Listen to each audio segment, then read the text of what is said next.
Childhoods never last but everyone deserves one. और यही पूरी थीम है आपकी चैप्टर 2 फ्लेमिंगो की बुक से, जिसका नाम है lost spring story of a stolen childhood by Anees Jung ji. Now chapter को बहुत क्विकली करते हैं बिकॉज स्टोरी में ज्यादा इंटरेस्ट है मुझे। ऑथर का नाम है अनीस जंग। पहली स्टोरी का कैरेक्टर का नाम है साहिब और दूसरी स्टोरी के कैरेक्टर का नाम है Mukesh. Now remember, character sketches and author के बारे में ज्यादा जानकारी हम लोग इस वीडियो के एंड में आपके साथ शेयर करेंगे, so please bear with me. Plot summary के बारे में बहुत ही क्विकली अगर हम समझें तो लॉस्ट स्प्रिंग जो टाइटल है एक बहुत ही सिंबॉलिक टाइटल है, जहां पे ये बताया गया है कि स्प्रिंग, जो कि अगर हम एक ह्यूमन बीइंग की लाइफ स्पैन से अगर कंपेयर करें तो स्प्रिंग चाइल्डहुड के समय को बोला जाता है, जहां पे सबसे ज्यादा मस्ती होती है, बच्चे ब्लूम कर रहे होते हैं, स्प्रिंग में फ्लावर्स आते हैं, बहुत अच्छी अच्छी हरियाली होती है, तो वो वाला समय चाइल्डहुड से कंपेयर किया गया है। So they have drawn parallels by using the title lost spring. और यहां पे जो हमारी ऑथर है अनीस जंग जी, उनका बहुत जो माइंडसेट है ना वो सोशल एक्टिविज्म की तरह है, and she is very strongly supports कि चाइल्ड लेबर को हटा देना चाहिए and education needs to be made mandatory for all the children. Why? Because उसकी वजह से उन्हें एक बेहतर फ्यूचर को देखने की थोड़ी क्षमता तो मिलती है, एंड दैट इज द पूरा plot summary of this chapter. पहली कहानी का टाइटल है समटाइम्स आई फाइंड अ रूपी in the garbage. Again symbolism है एकदम सीधा सीधा। रूपी इन द गार्बेज का मतलब ये नहीं है कि सिर्फ पैसे की बात कर रहा है, वो वैल्यूएबल चीजों की बात कर रहा है, क्योंकि one man's garbage is another man's treasure, ऐसा कई बार बोला जाता है। तो पहली वाली स्टोरी की अगर हम बात करें तो यहां पे हम रैक पिकर्स की बात कर रहे हैं। रैक पिकर कौन होता है भैया? वो जो कचरा बीनने वाले लोग होते हैं ना, वो रैक पिकर्स कहा जाता है उनको। बहुत मेहनत लगती है इस काम में और हमारी सोसाइटीज को साफ रखने में बहुत इंपॉर्टेंट होता है। So you remember dignity of labour. तो यहाँ पे कोई मजाक मस्खरी नहीं, ये बहुत सीरियस चीज है। तो रैक पिकर कचरा बीनने वाले को बोलते हैं। अब क्या हुआ था, साहेब और उसका जो परिवार था ना वो ओरिजिनली बांग्लादेश से आया हुआ था, बट वहां पे बहुत अच्छा उनका थोड़ा सा सेटअप वगैरह था जो भी था, बट इतने स्टॉर्म्स आए, मतलब नेचुरल कैलामिटी आई कि उसके चलते सब कुछ तहस नहस हो गया। तो वहां पे जहां पे वो ढाका में रहते थे, वहां से उन लोगों को अनफॉर्चुनेटली मूव करना पड़ा। और कहाँ है? दिल्ली के बाहर में, आउटस्कर्ट्स में सीमापुरी नाम की एक जगह पे आए। और वहां पे बताऊं वो क्यों आए? ताकि जो भी उनके लॉसेस थे उनकी खुद की कंट्री में, उससे वो अपने आप को निकाल सके, एंड बेटर अपॉर्चुनिटीज के लिए दे कम टू दिस महानगर, this huge city that we call Delhi. अब यहां पे क्या होता है, ऑथर जो है वो साहिब को हर रोज देख रहे हो, काफी नोटिस कर रहे होते हैं कि वो आता है उनके नेबरहुड में और जितने भी कचरे के डिब्बे वगैरह होते हैं उनमें झांक झांक के कोई चीजें निकालते रहता है। And this is very interesting for the author. Why? Because author का दिमाग बच्चों के ही फेवर में चलता है, तो ये नोटिस करना उन्हें पसंद होता है। Garbage is actually the means of survival for the elders and it is something wrapped in wonder for the children. Sometimes the children find a coin or two from it. Even these kids have desires and ambitions, but they have no clue about how to achieve them. There are many things that are unreachable to them. For instance, shoes, tennis, and similar stuff. Later on, Sahib starts working at a tea stall where he earns 800 rupees and also gets to eat the meals. But the job takes away his freedom. तो देखा देखी में ना अनीस जी एक दिन बात करने का डिसाइड करती है साहिब से, जो कि रैक पिकर है, वो छोटा सा बच्चा, और जाके बोलती है कि अरे ये क्या कर रहे हो तुम, कचरा वचरा बीन रहे हो, इतने छोटे से हो, स्कूल वूल नहीं जाते? और साहिब बहुत ही पोलाइटली बोलता है कि स्कूल है ही नहीं हमारे आसपास, तो कैसे जाएं? तो ज्ञान पेलना तो हमें बहुत पसंद, तो हमारी ऑथर साहब भी ज्ञान पेल देती हैं। क्या यार है, हम स्कूल बनाएंगे, तुम हाँ आओगे? तो साहिब बहुत ऑनेस्टली बोलता है हाँ हाँ मैं आऊंगा। और वहां पे तब थोड़ी देर बाद अनीस को लगता है ओ तेरी, मैं तो मजाक मजाक में बोल रही थी, तो सीरियसली ले लिया। तो उसको तब समझ में आता है कि ये जो बच्चे हैं ना, जो कि lower state of the society से आते हैं, इनको ये छोटी सी उम्मीद लगती है, जो हमारे लिए कॉमन बात है ना, जैसे बोल दिया बस चलते फिरते, उनके लिए वो उम्मीद की किरण बन जाती है। ये भी एक बहुत इंपॉर्टेंट एस्पेक्ट है इस पूरी कहानी का। तो क्या होता है, वो नोटिस करती हैं कि साहेब और उसके साथ और भी दोस्त होते हैं, वो रैक पिक करते हुए अलग अलग जगह के कोने कोने में जाते रहते हैं अपने नेबरहुड में, और एक बार उन सब से बात करने का भी मौका मिलता है। और धीरे धीरे अनीस को उनसे बात करके ये समझ में आता है कि यार स्थिति बहुत गंभीर है।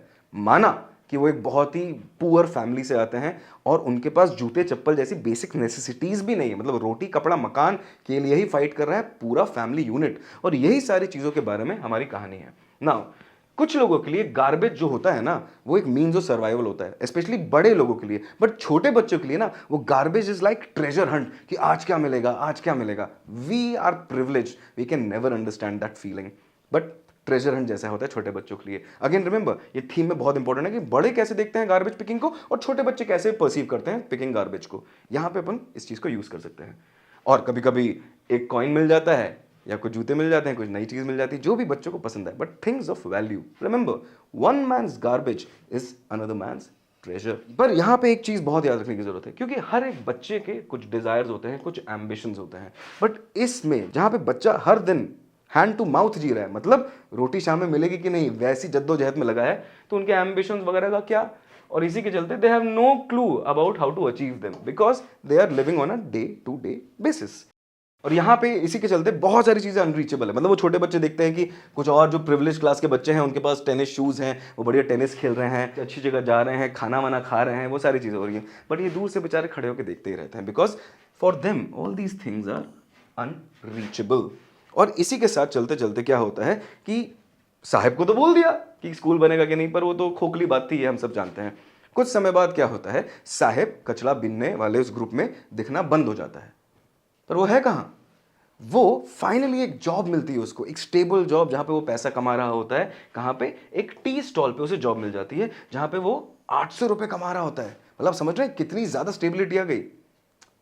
पर ये खुशी की बात नहीं है, क्यों बताऊं, क्योंकि अब वो किसी और के लिए जॉब कर रहा है और उसके चलते उसकी फ्रीडम चली गई। वैसे उसके पास कितनी फ्रीडम थी, जॉब के साथ साथ उसकी वो भी फ्रीडम चली गई, तो उसके एम्बिशंस और जितने भी डिजायर्स थे वो धरे के धरे रह गए। And this is unfortunately the sad reality of the society we live in. और इसी चीज को रियलिस्टिकली अनीस जंग जी हमारे सामने प्रस्तुत करती हैं स्टोरी में। बट इस चीज को और समझना जरूरी है, क्योंकि एक कहानी से ये चीजें ज्यादा अच्छे समझ में नहीं आती, तो दूसरी कहानी। Story number 2. I want to drive a car. The second part is about the life of Mukesh, who comes from the family of bangle makers. Firozabad is quite popular for its glass blowing industry. A staggering 20,000 children are a part of this business, and any law that forbids child labor is brutally ignored here. The working environment and the living conditions are pathetic. Children live in dingy cells and work around hot furnaces that make them blind when they enter adulthood. अब दूसरी कहानी की शुरुआत करते हैं। I want to drive a car. तो यहाँ पे हमारा जो मेन कैरेक्टर उसका नाम है मुकेश। वो वाला मुकेश नहीं जो कि आप मूवी के पहले देखते हैं, ये अच्छा छोटा बच्चा मुकेश है।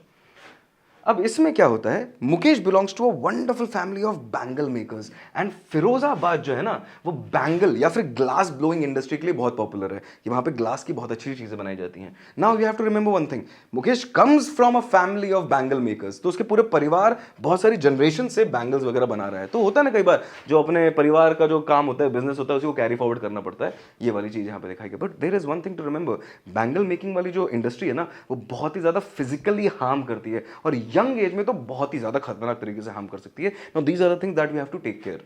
नाउ और यहां पे हमें और फैक्ट्स बताए जाते हैं। Now the beauty of this chapter is we are actually given a few facts, जिसको हमारे अपने क्वेश्चन में we have to make sure that we include this facts in our answers. A staggering 20,000 children, मतलब 20,000 बच्चे are a part of this business. और child labour laws तो अपने place में है, बट जितने भी चाइल्ड लेबर लॉस है ना उसकी धज्जियां उड़ाई जा रही हैं इस वाली इंडस्ट्री में, ये बताया गया हमें इस चैप्टर में। वर्किंग एनवायरनमेंट बहुत ही खराब है, जैसे मैंने आपको बताया कि बहुत ज़्यादा मुश्किल होती है, पथेटिक होता है एकदम। And children live in dingy cells. Dingy cells का मतलब होता है ऐसे घिसे पिटे से टूटे टाटे सी छोटी छोटी स्पेसेस में रहते हैं। एंड जो उसका काम है ना, क्योंकि वो हॉट फर्नेस के आसपास काम करते हैं, मतलब भट्टियों के पास काम करते हैं, उसके चलते ना अंधापन भी आ जाता है एज दे ग्रो ओल्डर। तो आप समझ रहे हो कि कितनी डेंजरस इंडस्ट्री में काम कर रहे हैं। Can you imagine yourself working in such conditions at the tender age of 13, 14, 15? Comments में लिख के बताइएगा। Since they are weighed down by debt, they cannot think or find any way to escape this trap. The politicians, policemen, middlemen and bureaucrats obstruct their way of progress. Most women in such families think that this is their fate and just follow the tradition, and so did Mukesh's grandmother. Mukesh is very different from the rest of the folks here. He has dreams of becoming a motor mechanic.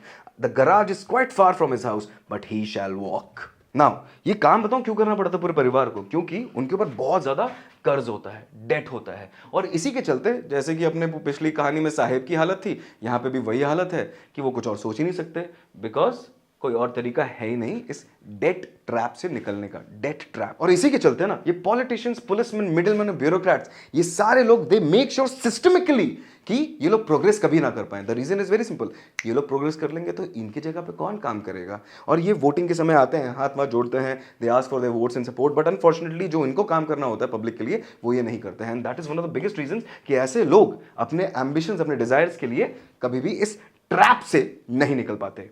और यही था मुकेश के परिवार का भी सत्य, क्योंकि ये सदियों से काम कर रहे हैं। और वहां पे जो उनकी घर की महिलाएं थी ना, उन्हें लगता था कि यही करना है, पहले भी यही करते आ रहे थे, आगे भी यही करना है। और यही माइंडसेट के साथ साथ मुकेश की ग्रैंड मदर भी इसी के साथ चलती गई, जो कि परकुलेट हो गया उनकी फैमिली तक भी। बट मुकेश इन सबसे अलग है। He is actually going to break those chains, those barriers जो कि उसके परिवार को इतने सालों से झंझोड़ के रखी हुई है।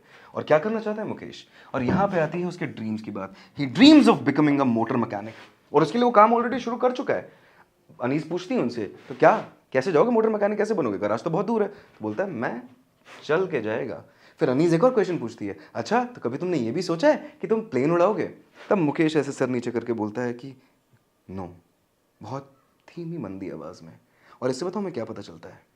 इससे हमें पता चलता है कि मुकेश के जो ड्रीम्स हैं उसकी भी लिमिटेशंस हैं, पर उसके ड्रीम्स रियलिज्म में है, क्योंकि फिरोजाबाद के ऊपर से ज़्यादा प्लेन्स नहीं जाते, तो he is content with the reality around him, क्योंकि आसपास गाड़ियाँ चलती रहती हैं। और इसी के साथ हमें दूसरा एक एग्जाम्पल मिलता है अनीस जंग के पॉइंट ऑफ व्यू से, किस तरीके से हमारी सोसाइटी स्ट्रक्चर्ड है और किस तरीके से हमें ये बैरियर्स को तोड़ना है ना, तो सिर्फ उनसे एक्सपेक्ट नहीं कर सकते। We have to do something, और ये चैनल इसी बारे में है, to empower you with knowledge. That is what I am trying to do, we are trying to do here. अब आते हैं बोरिंग पार्ट पे, मेरे को बहुत बोरिंग लगता है बट एसेंशियल है। ऑथर के बारे में थोड़ा जानते हैं। Anees Jung is an Indian female author, journalist and columnist who writes for major newspapers in India and abroad. Jung hit the headlines with the publication of Unveiling India in 1987, which is primarily a travel diary that focuses on interviews with women. She went on to write many subsequent books on the same topic and talked about how women in their everyday lives live, and wrote books like Night of the New Moon, Encounters with Muslim Women in India, and Seven Sisters. Her book Breaking the Silence includes conversations on women's lives from around the world. Now, मैंने बोला था ना कि कभी ना कभी ऐसा होता है कि अगर लॉन्ग आंसर की बात की जाए तो हमें लगता है कि यार we are running short of facts from the chapter, और वहां पे हमारे ऑथर की डिटेल्स या कैरेक्टर्स की छोटे मोटे details can help us a lot. तो Anees Jung is an Indian female author, बहुत ही ज्यादा प्रोमिनेंस रखती हैं, जर्नलिस्ट हैं, कॉलमिस्ट हैं, और बहुत सारे मेजर न्यूज़पेपर्स के लिए काफी समय से लिखती आ रही हैं, इंडिया एंड अब्रॉड के लिए. तो ये पहला फैक्ट हो गया हमारे ऑथर के बारे में. दूसरी चीज जो इसके बारे में हम लिख सकते हैं ताकि आंसर को थोड़ा सा लंबा बड़ा बना पाए, वो है हेडलाइंस में आई थी अनीस जंग फॉर द फर्स्ट टाइम जब उन्होंने लिखी थी बहुत खूबसूरत बुक अनवीलिंग इंडिया इन 1987, जहां पे वो बात करती हैं वुमेन के बारे में, अलग अलग स्टेट ऑफ सोसाइटी से वुमेन के बारे में, महिलाओं के बारे में उनका सत्य जानने की कोशिश करती हैं. और यहाँ पे हमें ऑथर के बारे में ये पता चलता है कि वो women rights and child rights को लेकर बहुत सीरियस हैं, and empowerment is her name of the game, क्योंकि वो उनका अल्टीमेट अचीवमेंट है. और इसी के तहत वो और भी बहुत सारी किताबें लिखती हैं और टॉक शोज वगैरह करती हैं जहां पे वो वुमेन के बारे में, उनकी लाइफ के बारे में, उनके चैलेंजेस को हाईलाइट करती हैं. और ऐसी एक बुक है night of the new moon, encounters with Muslim women in India, जो 1993 में पब्लिश हुई थी, एंड सेवन सिस्टर्स जो 1994 में. नाउ ये तीन जो बुक्स को मैंने यहाँ पे हाईलाइट किया ना, अगर ये तुमने डाल दिया तो तुम्हारे मार्क्स बाय डिफॉल्ट एक नंबर बढ़ जाएगा.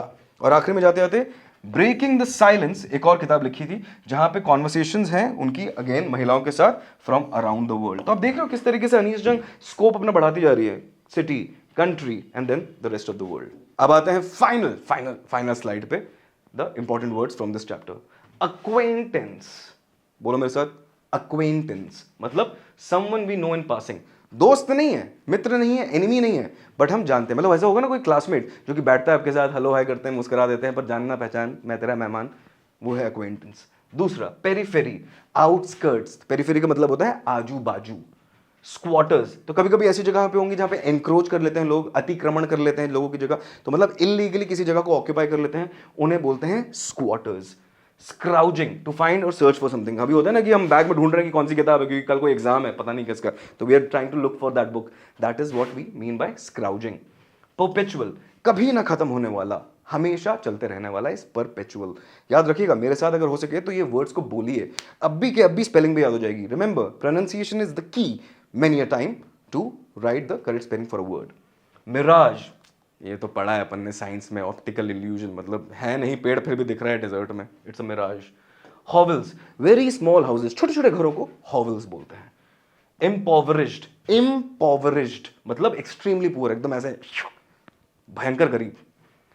Lineage by birth, lineage by birth.